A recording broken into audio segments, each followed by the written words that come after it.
কোন কায়দা আল্লাহ বাঁচাই নিয়ে আসছে। এখন এটা কি ভুক্তভোগী হইয়া বিশ্বাস।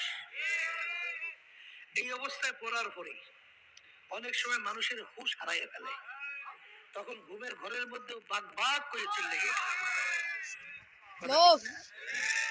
তাহলে এই মারিফাতের দরজায় এইরকম ইয়াকিন বাড়তে বাড়তে বাড়তে বাড়তে মুরাকাবা মুশাহাদার মাধ্যমে ইলমুল ইয়াকিন থেকে আইনুল ইয়াকিন থেকে হকুল ইয়াকিনি পর্যন্ত পৌঁছে যায়। মারিফাত শব্দের অর্থ পরিচয় লাভ করা। মারিফাত শব্দের অর্থ কি? কি পরিচয় লাভ করেন? আল্লাহ রাব্বুল আলামিনের গুণাবলীর সাথে আল্লাহর পরিচয় পাওয়া।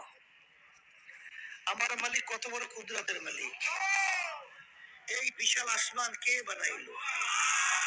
এই বিশাল সূর্য কে বানাইলো? এই চন্দ্র কে বানাইলো? এই 18,000 মাখলুকাত কে বানাইলো? কিভাবে বানাইলো? এইটা নিয়ে একটা মুরাকাবা।